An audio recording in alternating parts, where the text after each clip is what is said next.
Boa noite a todos. Queria pedir desculpa pelo mês passado. Santana ligou para mim dizendo que faltava 10 minutos. E onde é que eu estava? Eu disse, estou no Rio de Janeiro. Não dava para vir, não dava tempo. Eu tinha confundido a data, porque quando o mês tem 5 quintas-feiras, às vezes eu confundo. Por isso que Santana, às vezes, quando me lembra, né, Santana?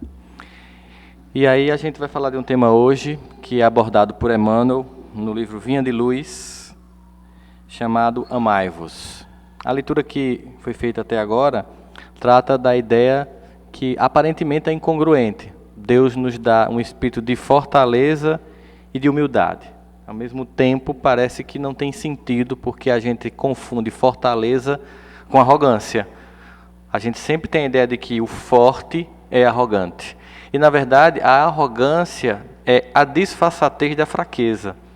É uma defesa que eu lanço sobre o comportamento para esconder que, no fundo, eu sou muito frágil. Vamos dar um exemplo bem claro? Veja que, geralmente, os homens são meio arrogantes. E a gente é bem frágil. Pode observar que, quando tem um casal de velhinhos que a viúva vai logo, o velhinho vai em seguida. Mas, se for o contrário, se o velhinho for, a viúva fica. A dependência do homem e da mulher é muito grande. Então, para suplantar nossas fragilidades, a gente sempre usou a arrogância, não a fortaleza. Porque a fortaleza ela tem substância. Quando é que a gente diz que uma coisa tem fortaleza? Quando ela tem uma substância muito forte. Por exemplo, um forte tem um fosso, tem um muro muito alto e por isso ele é forte. Ele é uma fortaleza, porque ele resiste às intempéries, resiste às dificuldades. Então, quando nessa passagem Paulo coloca que nós temos que ter ao mesmo tempo fortaleza e humildade, que parece ser uma coisa incongruente, na verdade não, muito pelo contrário, é uma coisa muito presente. E aqui, no Evangelho de João, no capítulo 3, versículo 18, ele vai falar de uma natureza diferente de amor que a gente conhecia até então. Ele diz o seguinte: não amemos de palavra, nem de língua, mas de obras e em verdade. Não amemos de palavra, nem de língua, mas em obras e em verdade. Ou seja, é possível se dizer muito eu te amo. É muito fácil conquistar pessoas. O discurso de conquistar alguém é muito simples. Você diz tudo o que a pessoa quer escutar. Que ela é a pessoa mais importante do mundo. Que sua vida só ganhou sentido desde que ela surgiu. Que não passa um segundo na sua vida que você não pense nessa pessoa.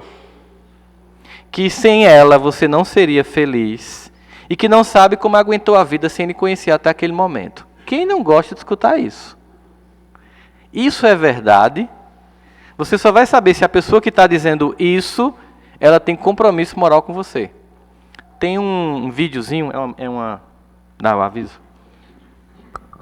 Pessoal, o carro 5182... Carro 5182, se não for lá vai ser sorteado no final da reunião. É que tem a marca do carro não, né? Não, só tem carro 5182. 5182? É, somente. É, né? Se fosse eu tava... Se fosse eu era complicado, porque eu não sei a placa.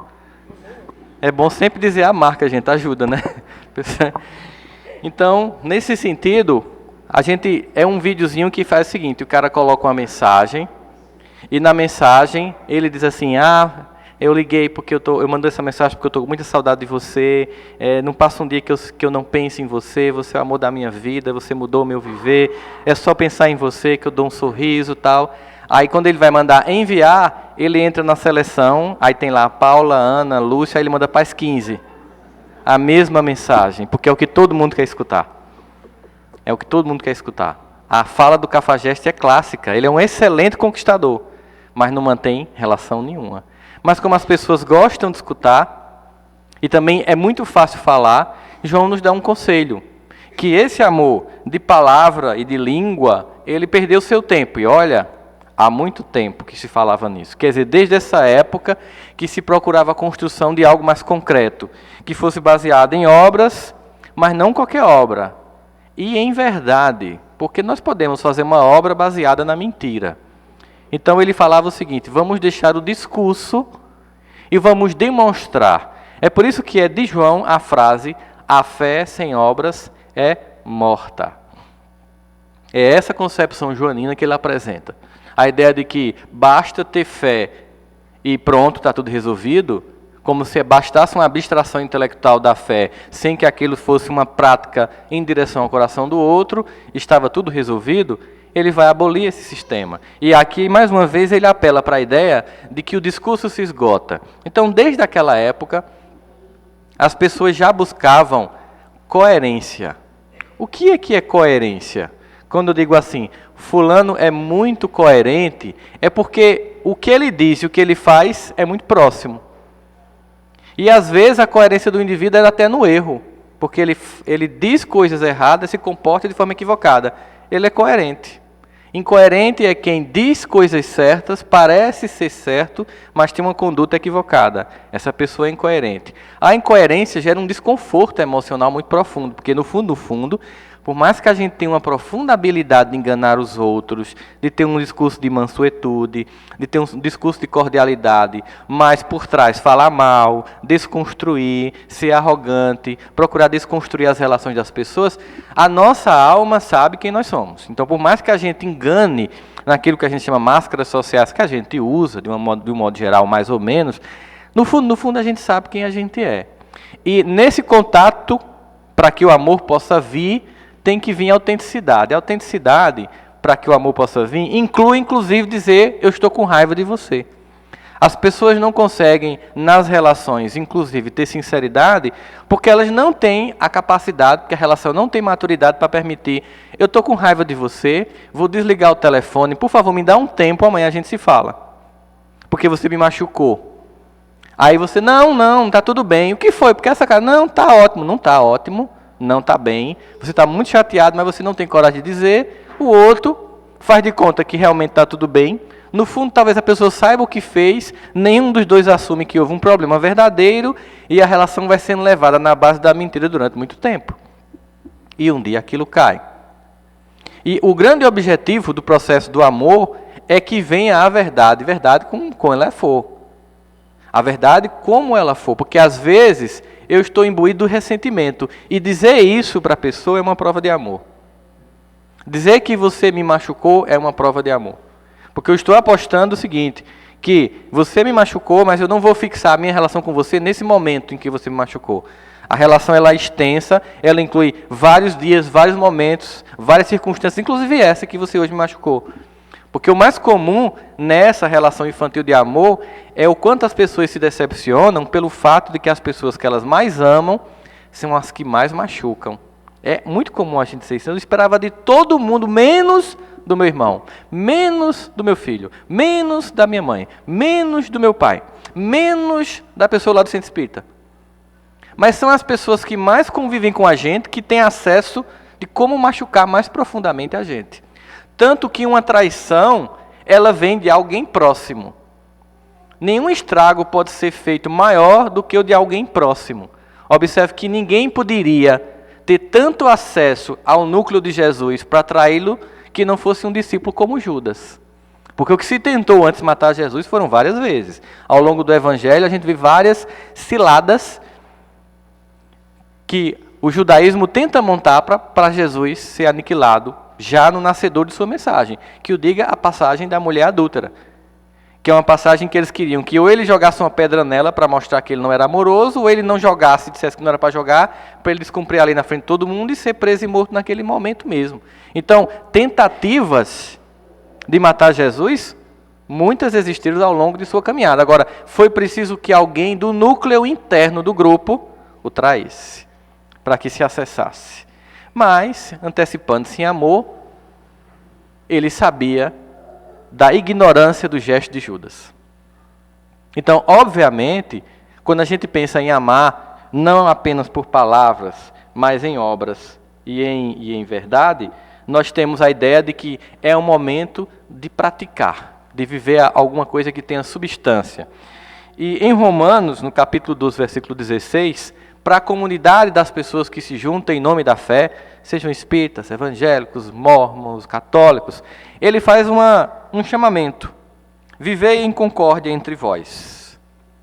Não sejais arrogantes, mas adoteis um comportamento humilde para com todos, e não sejais sábios aos vossos próprios olhos. Olha que interessante conselho. Não sejais arrogantes, mas adotai um comportamento humilde. É muito difícil você conflitar com pessoas humildes, porque por mais que você provoque ela, ela faz, não, tranquilo, tudo bem. É assim que você quer? Ótimo. Você se irrita porque ela não quer brigar. Porque por mais que você provoque, ela está tranquila. Porque essa pessoa, ela processou na cabeça dela uma coisa muito importante. Uma escolha muito importante para se relacionar com os seres humanos. Você quer ter razão ou você quer ter paz?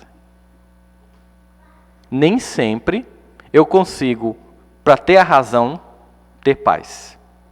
Porque às vezes eu estou certo, mas a pessoa que está errada está tão cega que por mais que eu tenha evidências de que eu estou certo, ela não vai entender, ela não vai enxergar e vai continuar achando que eu estou errado. E a minha tentativa de convencê-la de que eu estou certo vai provocar uma guerra.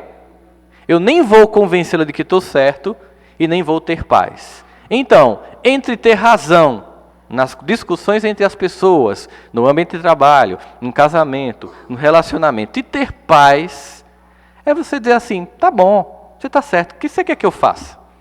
Aí lembra de Jesus, quando der uma tapa no teu rosto, dá o outro, se tomar uma capa, dá outra, se quiser caminhar 1000 metros, caminha 10, assim, apazigua. Não vai para o embate, não vai para o conflito. Isso é uma prova de amor. Não ir para o conflito quando você sabe que está certo. Isso é uma prova de amor. Porque você está tendo noção da cegueira do outro.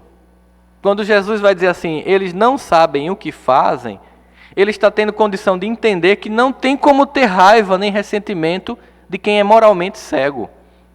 É só você imaginar a circunstância de você estar num lugar público, muita gente, e uma pessoa vir com um salto, daqueles que as meninas usam para ficar assim, 15 centímetros mais alto que os maridos, e ela pisar entre os seus dedos. E o salto-agulha foi entrando dentro do seu pé. Eu sei que vocês que são espíritos evoluídos vão dizer, minha irmã, não sei se você está percebendo uma coisa fofinha aí embaixo. É meu pé. A tendência de você dar um grito e começar a vociferar porque você é atingido numa área muito enervada, a dor é muito ferina e você levanta, imagine que quando você levanta para esculhambar com a pessoa, ela seja cega. O que é que você faz? Aí você se acalma, ainda com dor, mas a sua reação já muda. Porque você sabe que aquela pessoa que está furando o seu pé não tem consciência de que está fazendo aquilo. Agora, as pessoas que nos agridem não seriam cegos morais? Teriam elas absoluta consciência do mal que estão fazendo? Tem uma criança absoluta consciência do mal que faz? Essa consciência vai vindo de acordo com o amadurecimento. De modo que, no momento em que Jesus perdoa, ele leva em consideração a cegueira coletiva daquela multidão que o crucificava. E para que a gente consiga executar essa que é uma característica do amor, que é perdoar o outro, é observar a cegueira. Se você está com o seu computador, não é uma coisa barata, e você tem um filho de 2 anos de idade, ele pega e joga no chão, você vai esbufetear feito aquele pai que deu um golpe de arte marcial e matou o filho? Por mais que você esteja irritado, transtornado e pensando no prejuízo material, fora os arquivos que estão lá dentro que você não compra no outro canto, porque são pessoais, você não vai agredir a criança profundamente. Mas se fosse um filho de 16 anos, a sua atitude seria outra, porque você sabe que ele fez de propósito. Então significa dizer que quando eu sou agredido, eu tenho que avaliar o grau de capacidade de entendimento que aquele que fez o mal para mim tem. Mesmo assim, mesmo que eu conclua que aquela pessoa que fez isso, fez sabendo, fez de propósito, com o objetivo ferino de me desestruturar, eu ainda tenho a opção de comprar isso ou não. Porque se ela conseguir, ela percebeu como me atingir. E se ainda assim eu reagir pacificamente, eu vou desmontar a criatura. Porque essa atitude de humildade, a atitude de entrega, ela desmonta a arrogância das criaturas. Nesse processo, nós temos que muito se fez na tentativa de elaboração da fé, de construí-la de forma material, para que a partir daí você deixasse de ter necessidade de construir de forma moral. Muitas pessoas não entendem por que o templo de Jerusalém foi destruído várias vezes. E por que erguer uma réplica do templo não tem muito significado do ponto de vista espiritual. O templo foi ruído historicamente com permissão de Deus para que o homem entendesse que o lugar onde o templo tinha que ser construído de fato e que ele jamais seria destruído e não seria mais apagado, era no coração. Enquanto nós quisermos construir templos exteriores, nós teremos corações vazios. Quando nós entendermos que o templo é uma construção da alma, nós não necessitaremos de construções faraônicas. Sempre cairão. Porque as coisas feitas pelos homens, qualquer coisa feita por nós, tem prazo de validade. Ao passo que tudo que é feito por Deus, como dizia Jesus, nenhum iude, que é a menor das letras do judaísmo, do hebraico, tipo, nenhuma vírgula da lei deixará de ser cumprida. Mas as coisas que a gente constrói, destrói. Aquilo que a gente ergue, rui. Mas quando a gente ergue em espírito, quando ele diz, vai, constrói o teu tesouro onde a traça e a ferrugem não vão destruir, a gente tem a ideia exata de como a gente pode construir todas essas coisas. Enquanto que discurso cabe milhares de interpretações, que gera conflitos religiosos, uns dizendo que é assim que tem que crer, outros dizendo que é assim que tem que crer, outros dizendo eu vou matar você com bombas do meu corpo porque você não acredita como eu, e os outros, eu vou matar você com aviões jogando bomba nas suas construções porque você está tentando me matar, que é o que a gente vê, por exemplo, no conflito histórico entre palestinos e judeus. Toda vez que eu faço interpretações intelectuais de qualquer expressão de fé, eu gero conflito. Sempre eu tenho censura e exclusão. Eu excluo quem não pensa como eu excluo quem não cultua como eu. Quando eu penso em virtudes, eu penso em amor, eu tenho amor acolhimento.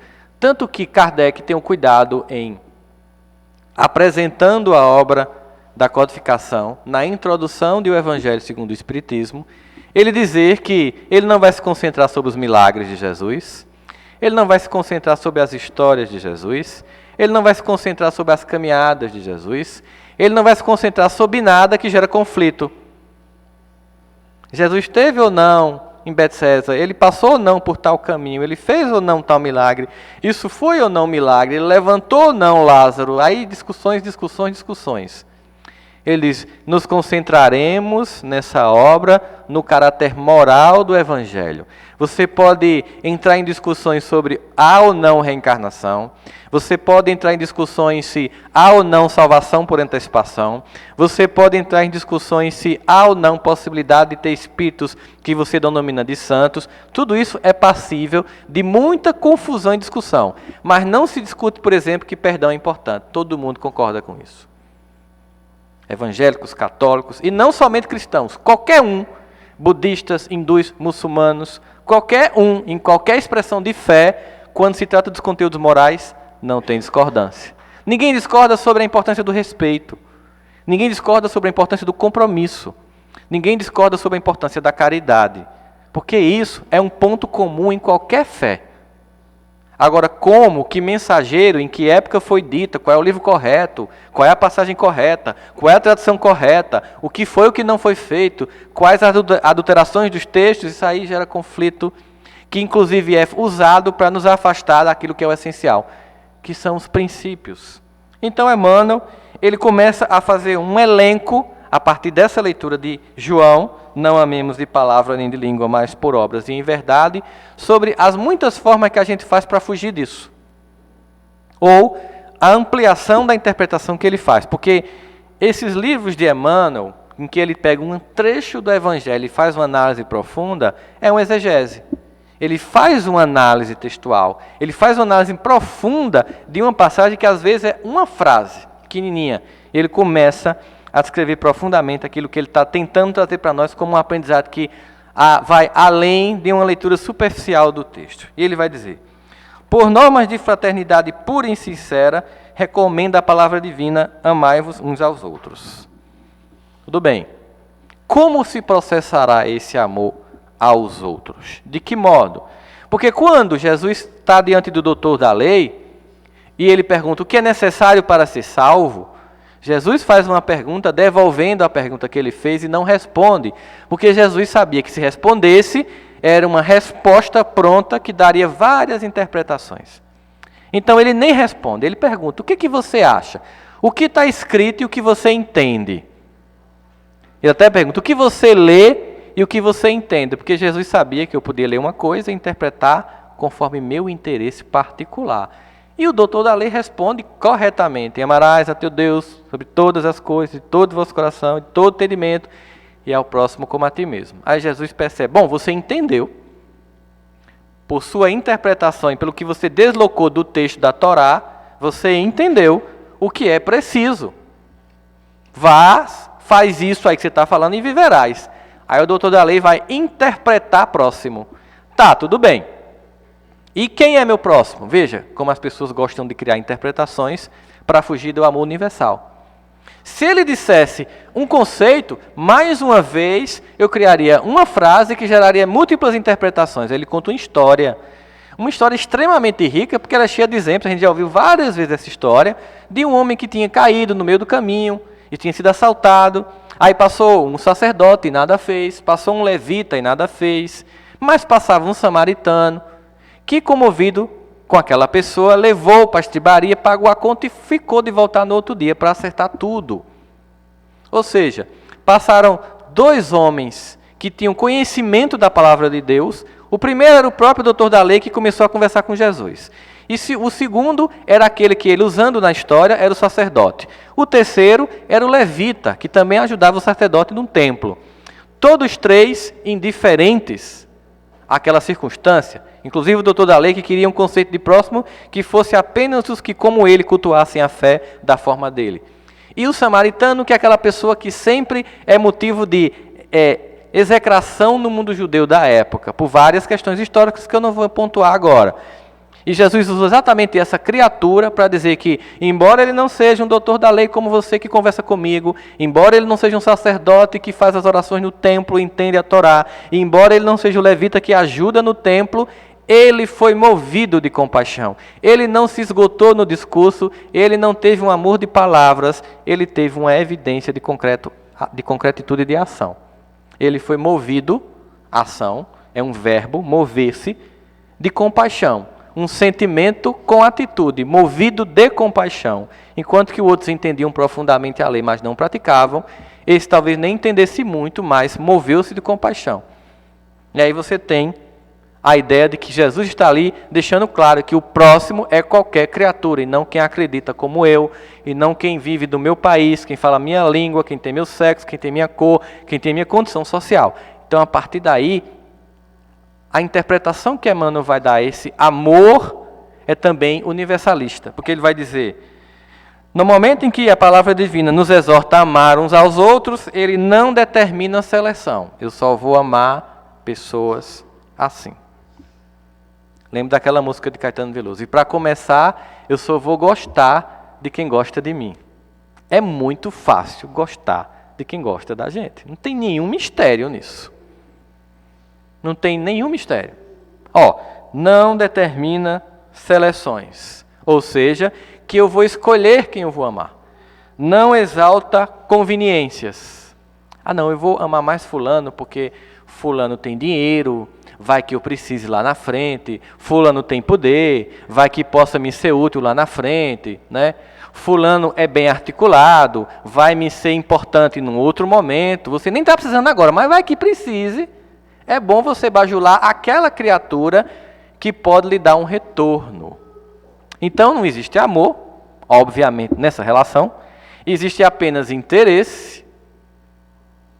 E geralmente a pessoa que é vítima desse interesse meio que sente isso e fica com uma certa ressalva com a sua aproximação estranha dela. Observe que quando a pessoa é mais ou menos lúcida, e se ela faz sucesso de repente, tipo uma celebridade, ela preserva como amigos verdadeiros aquelas pessoas que eram amigas dele ou dela quando ela não era uma celebridade. Que gostava dela ou dele, não pelo que ele pode proporcionar ou representar hoje, mas pelo que ele foi quando conheceu no início da vida. Então, aí você tem um relacionamento sincero. É por isso que as relações que a gente mantém na adolescência, entre os nossos amigos de colégio, vizinhos, elas marcam a gente profundamente, porque na adolescência a gente não tem muito para oferecer, não. Só insegurança, espinha na cara, medo. É um monte de noiado se ajudando. Então ali se desenvolve um relacionamento muito forte. Observe que os relacionamentos da adolescência, mesmo que você se afaste, quando você reencontra aquela pessoa, é como se não tivesse tido interrupção. É como se em nenhum momento você tivesse deixado de conversar, porque a intimidade, ela está preservada. Não obstante o fato, eu tenho amigos que eu passo 15 anos sem ver. Se de repente eu for fazer uma palestra na cidade que essa pessoa ou essas pessoas moram, e disser que estou indo lá, eu não posso ousar ter a ideia de ficar no hotel, senão vira um crime. Porque como é que você, há 15 anos a gente não se vê, você tem a coragem de dizer que vai para um hotel? Eu tenho que ir, mesmo cansado, porque quando você viaja de madrugada, você quer chegar no hotel, dormir para fazer a palestra, mas aí você tem um amigo que você não vê há 15 anos, aí você vai conversar com aquela cara de barraco, com a pessoa, até que ela começa a ver que você está falhando e dá uma palhinha para você dormir. Mas é agradável. Muitos dos meus melhores amigos eu fiz na adolescência no movimento espírita, entre os quais muitos dessa casa, da UF. E mesmo que a gente não conviva hoje em dia, a sensação de proximidade é muito grande. As pessoas que você conhece depois da maturidade, não que você não possa vir a ter amigos verdadeiros na maturidade, mas na média, essas pessoas já vão se aproximar pelo que você passou a representar, pelo que você pôde oferecer com o natural crescimento profissional que as pessoas passam a ter. Então, muitas dessas pessoas estão próximas, não é por um interesse mesquinho, mas por uma proximidade, já que circulam no mesmo ambiente, na mesma profissão, na mesma condição social. Diferente daqueles amigos que eram amigos seus pelo que você era e não pelo que você tinha, o que você propunha. Então, não determina seleções, nem exalta conveniências. Também, nesse processo de amor, não impor condições. Eu só amo você se for assim, assim, assim. Que é uma coisa que a gente faz muito quando quer perdoar, né? Eu perdoo, contanto que... Aí vem uma lista, meu amigo, que desista. Odeie, continue adiante, não vai dar. Não rola. Aí você puxa um Serasa da criatura, bota ela para assinar um termo de compromisso e responsabilidade, que ela jamais cumprirá. E você coloca esse texto complexo e incapaz de ser alcançado para dizer, tá vendo, eu tentei. Aí você coloca algo inviável. É igual as pessoas que querem vencer na vida, reclamam da vida que tem, aí chega no final do ano, faz aqueles planos mirabolantes para 2015. Eu vou deixar de fumar, eu vou estudar mais, eu vou diminuir TV, eu vou caminhar, parará, tudo que não fez em 2014. Como é que na virada do Réveillon, você vai incorporar? Vai incorporar uma criatura outra que não é você, porque não tem como alguém que não tem tido uma disciplina virar o ano de ter disciplina. Você pode começar a se propor a construir essa disciplina, você pode começar a se propor a deixar de fumar, a começar a caminhar, mas se você quiser fazer isso tudo dia para a noite, você não vai fazer. Sabe por que a gente faz a lista bem grande? Para dar errado. Para dizer, tá vendo, eu não consigo, eu tentei. Eu juro que eu tentei. Isso é igual um videozinho que eu recebi de Mussum, da época de Didi, Dedé, Mussu, né? Mussu. Fazia, tem leite de cobra da Índia? Acaba. Não, tem não, isso não dá. Tem leite de vaca holandesa? Não. De cabra sueca? Também não. Tem leite, aí foi dizendo um monte de animal. Acaba, não tem. Aí ele fez, tá vendo, eu tentei tomar leite, me dá uma cachaça. Ou seja, ele não queria tomar leite. Ele queria criar um monte de circunstâncias que era impossível tomar o leite, para no final dizer, tá vendo, eu vou ter que tomar cachaça, não tem leite. Então quando eu faço uma lista bem grande para perdoar uma criatura e ela não consegue cumprir, é porque eu não quero perdoar. E quando eu faço uma lista bem grande de coisas para mudar em mim, é porque eu não quero mudar. Porque eu só posso mudar uma coisa de cada vez. Você não constrói uma casa de uma vez. A não ser com aquelas tecnologias novas de drywall, né? Que você chega lá, monta, puff. Mas normalmente você faz fundação, você cava, você bota coluna, tempo de secagem, espera que não chova, começa a subir. O pedreiro é geralmente uma pessoa muito legal, não lhe dá dor de cabeça nenhuma, faz tudo como você pediu. O marceneiro idem, tudo sai no tempo que você esperava, você não tem quase um ataque cardíaco. E finalmente a casa é construída e quando você entra nela, depois de todo esse sofrimento, ela começa a estourar um ponto, ou está ali, ou está acolá.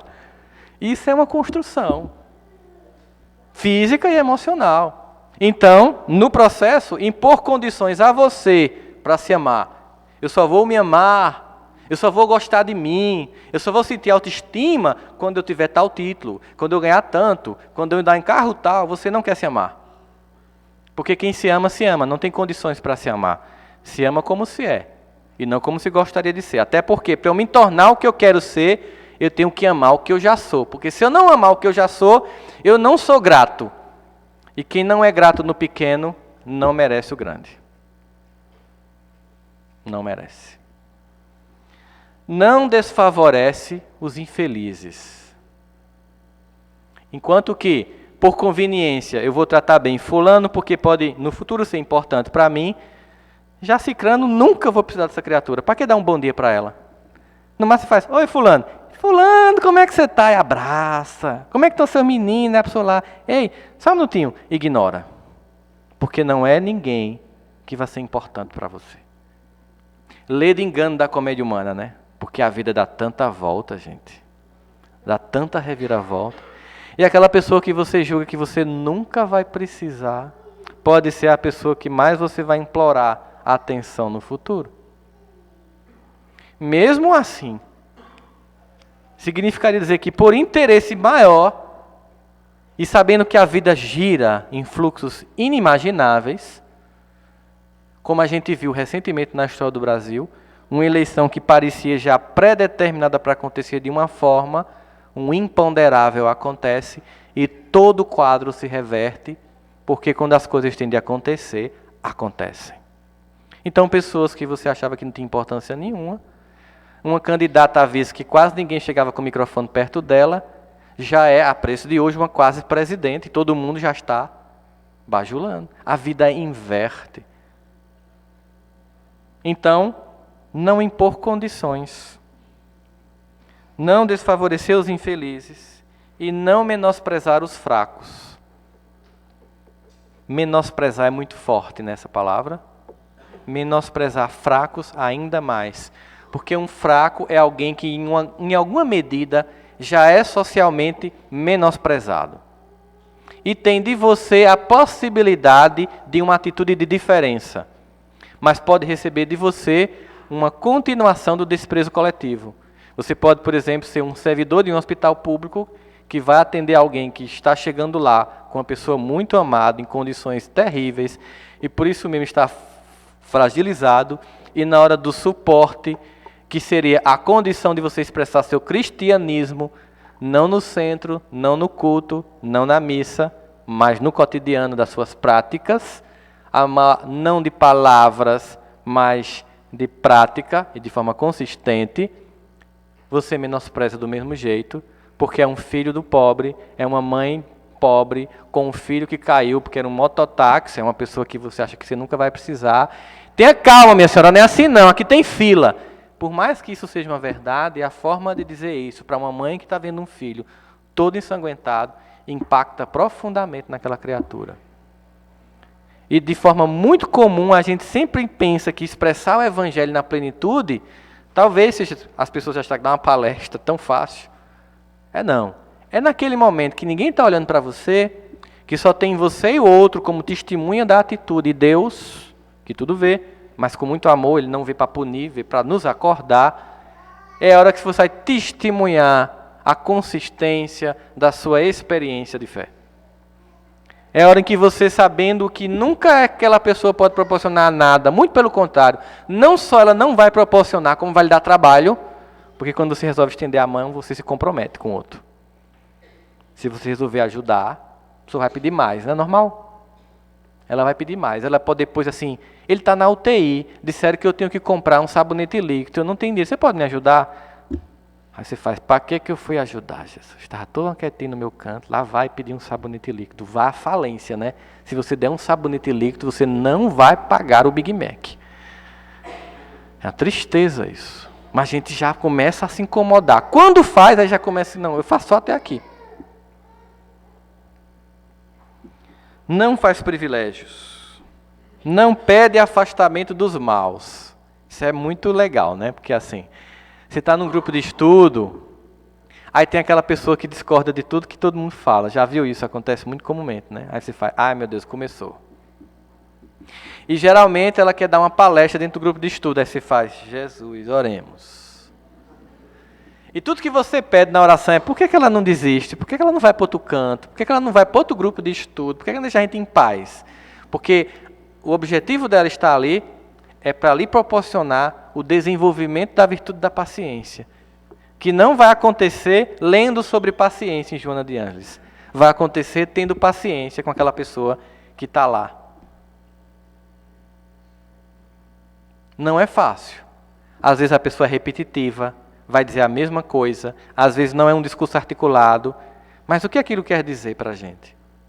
A gente está aqui lendo sobre amor, a gente está lendo sobre autodescobrimento, sobre tolerância, e na primeira experiência em que alguém nos possibilita exercer essa tolerância, essa paciência, a gente começa a fazer pressa para a pessoa não vir mais para o grupo de estudo. Porque simplesmente a gente quer o afastamento daqueles que incomodam, a gente quer o afastamento dos maus. Aquele colega de trabalho, por que não passa no concurso no Acre, criatura? Para ter uma floresta amazônica entre nós. Mas olha, se você encarnou, rodou, encarnou, puf, ele foi trabalhar com você, tem um propósito. Se ele tivesse nascido no Acre, ele tinha nascido no Acre, gente. Se ele está com você ali, naquele cantinho, é porque Jesus está dizendo, ama e perdoa, porque senão na próxima encarnação você nem trabalha com ele, casa. Porque enquanto você não amar esta criatura, pense bem, meu irmão, enquanto você não amar esta criatura, ela vai ficar ao seu lado até que o amor venha. O objetivo é esse. Até que o amor venha, o mal se aproxima. Acontece que quando finalmente você perdoa e ama para não casar na outra vida, aí você, eu quero. Porque eu descobri que essa criatura, que aparentemente só tem um lado de menosprezo e irritante, é alguém carente de luz. Observe um educador, professor, sala de aula, aqueles alunos que tornam a aula infernal. Em qualquer conversa que você vai ter com ele, você vai perceber que é apenas a manifestação de uma vida familiar trágica. E que tudo que ele quer ali, como qualquer criança, emocionalmente, é chamar a atenção. Chamar a atenção. Aí a gente lembra de Zaqueu subindo no sicômoro. Já quero um cara assim, cobrador de impostos, traidor do seu próprio povo. Se a atitude de Jesus para com Zaqueu fosse de menosprezo ao mal, ele não tinha levantado os olhos para olhar para o sicômoro e ver aquele homem trepado lá em cima. Ei! Uma multidão de gente, gente até muito boa, virtuosa. Então aquele aluno que está lá bagunçando, aquele colega de trabalho que está infernizando, aquele patrão que persegue, é moralmente cego. Isso é fácil de ser feito? Não vou mentir. Não. Se fosse, a gente não estava falando sobre isso, a gente estava fazendo isso. A gente estava discutindo aqui, como é que tu tem feito assim? A gente estava trocando experiências.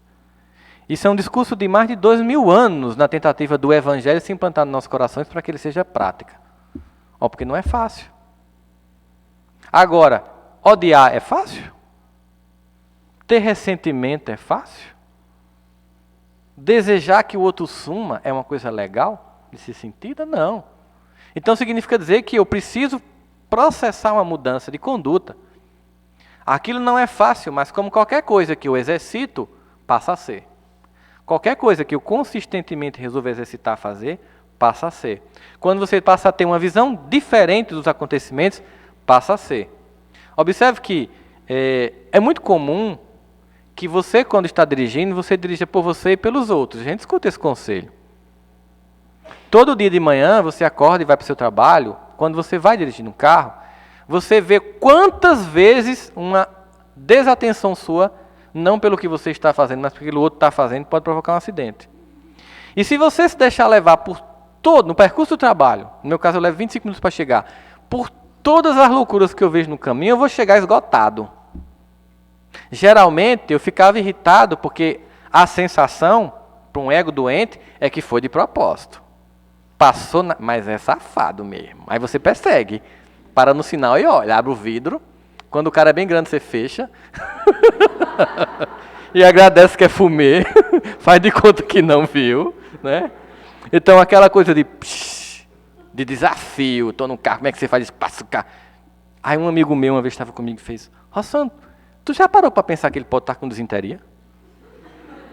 Eu disse: rapaz, é mesmo, né? Assim, pode ser só sofrimento mesmo, uma agonia, uma pessoa que está... Então eu comecei a criar uma comédia para lidar com o estresse do trânsito. Sempre que alguém faz uma barbeiragem muito grande na minha frente, eu grito assim dentro do carro, né? Quer papel? Porque vai que é. Eu crio essa ideia de tornar aquilo cômico para tornar aquilo leve, para não comprar aquilo como um conflito, que aí eu fico com raiva do cara que cortou o sinal, fico com raiva... Tem gente que fica no meio, né? Nem fica numa pista, nem fica numa outra. Aí você faz: cristão, filho de Deus, irmão meu, por que essa indecisão na vida? Ou então tem gente que fica na pista de velocidade lento, para que você tenha que cortar pela pista de velocidade. Acontece. Se eu for me concentrar nisso, eu vou chegar no trabalho já, bom dia! Porque você vai sendo sequestrado pelo ambiente. E a gente tem que não deixar o ambiente sequestrar a gente. E aí você tem que olhar para o outro como alguém que está com dificuldade. Alguém que bota o carro no meio de uma pista dupla não está bem. Alguma coisa, tem que seja o labirinto, não está funcionando. Né? Não desconsidera, no processo de amor, os filhos do lar alheio. Sempre que eu ia falar para professores, eu dizia assim, para os professores, sempre que eu falo, hoje eu estava falando para 600 professores hoje de manhã, eu sempre digo assim: quando você recebe um filho de uma família para educar, e a família diz que quer sua colaboração, e você tenta colaborar, e quando você finalmente vai educar aquele menino, e dá um limite que a família não deu, e a mãe e o pai vêm esculhambar com você na escola, só uma coisa consola o professor. Aí eles perguntam: o quê, pelo amor de Deus? Eu digo: fecha o olho e pense: graças a Deus que esse filho é dele e não meu. Costumeiramente eu dizia isso, até que uma cena mudou meu discurso. Mudou meu discurso. Não desconsidere os filhos do lar alheio. Porque você pode fazer o seu papel. Você pode, como a mãe do Rio de Janeiro, que teve um filho que nasceu na zona norte, periférica, numa cidade de 8 milhões de habitantes, com um crime muito violento, forte, como a gente sabe, conseguir educar um filho e passar por toda uma adolescência sem entrar no mundo das drogas, sem entrar nas escolhas mais fáceis. Educá-lo numa escola pública que, com todo o heroísmo dos professores que fazem das tripas corações para dar mais de si, para compensar a desestrutura do ambiente. E aquele menino consegue passar no concurso aos 23 anos. Ele veste a roupa dele e vai trabalhar. Aí uma pessoa entra com um caminhão na via amarela, levanta a caçamba, derruba a passarela e mata essa criatura. Depois de 23 anos de esforço de uma mãe para evitar que ela se perdesse. Porque não adianta eu imaginar, no mundo em que somos todos filhos de Deus, com 7 bilhões de encarnados, que basta eu educar meu filho, basta eu fazer o melhor pelo meu filho, que nada vai me acontecer. Porque nós estamos no mesmo barco. Então nós, nesse amor, também temos responsabilidade pelos outros. Não destaca a parentela consanguínea, não menospreza os adversários. E o apóstolo acrescenta: não amemos de palavra, mas através de obra, de fervor e de coração. Ainda nos diz que o nosso universo é a nossa morada. E que nós temos que entender todas as pessoas. Temos que amar todas as criaturas. Não podemos afastar o mal. E temos que nos aproximar dos piores para ajudar e dos melhores para aprender. Por que eu tenho que me aproximar dos piores? Por 3 motivos. Eu tenho que me aproximar dos piores para que eu saiba qual é a deles, para eles não aprontarem comigo de novo. Eu tenho que me aproximar dos piores para que eu possa tentar ser motivo de resgate. 2. Eu tenho que me aproximar dos piores porque um dia, o coração vai ceder e eles vão procurar ajuda. E se eu não me afastei, apesar de tudo que fez, vai procurar em mim entender por que depois de tudo que eu te machuquei, você não se afastou de mim. E se você for dizer que isso é porque você é uma pessoa muito boa, você não vai ajudar muito essa criatura. Mas se você disser, porque eu tento experimentar em mim a mensagem de Jesus no meu coração, você vai apresentar para aquela criatura uma pessoa infalível, que não é você, mas é Jesus. Aí naquele momento, depois de muito exemplo, aquela criatura é tocada. Por isso, nesse processo, a gente lembra muito de um santo pouco conhecido, chamado São Beda, que ele fala de 3 coisas importantíssimas, 3 caminhos para não fracassar. Não ensinar o que não se sabe, não se praticar o que se ensina e não perguntar o que se ignora. Quando você não ensina o que você sabe, você simplesmente evita que a luz se espalhe. Quando você não pratica o que você ensina, você se torna um modelo de corrupção humana. E quando você não pergunta o que você ignora, você continua cada dia mais ignorante. Ao passo que, quando você ensina o que você sabe, você fortalece quem está ao seu redor. Fortalecendo aos que lhe cercam, você se fortalece, porque nenhum de nós é só tudo. Nós somos o resultado de muitos amores. Para a gente estar aqui, muita gente nos amou e nos ama. Para a gente estar aqui, ou você lavou sua roupa, ou alguém lavou, você fez sua janta, ou alguém fez, alguém varreu a rua, alguém fez o asfalto, alguém colocou gasolina no seu carro, alguém ajeitou o ônibus que você pegou, a moto que você veio, para que nós estivéssemos aqui, a obra de muitas mãos aconteceram e vão acontecer. Por isso, quando eu ensino o que eu sei, eu fortaleço o grupo. Quando eu pratico o que eu ensino, eu desenvolvo coerência ética. E, finalmente, quando eu pergunto o que eu não sei, eu consigo 2 coisas. Desenvolver humildade e aprender mais. Para chegar àquela conclusão de Sócrates, né? De tanto saber, sei que nada sei. Porque isso dá uma sensação de humildade. Sócrates não estava dizendo que era um idiota. Ele estava dizendo que a dimensão do conhecimento dele era suficiente para vislumbrar o tamanho da ignorância. Porque quanto mais você conhece, mais você sabe o que você não sabe. A dimensão aumenta. E isso não é para se sentir inferior. É para você perceber. Então, num mundo em que eu só sei que nada sei, porque tem muita coisa que eu não sei, eu preciso de todos os que sabem tudo que eu não sei, para comigo construir a humanidade, para comigo ser feliz. Então eu não posso me sentir o melhor, the best, o mais importante, o cara, a última cocada do tabuleiro, porque eu sou apenas um componente do universo, cujo único regente é Deus. E que Ele nos abençoe agora e sempre, gente. Muita paz a todos.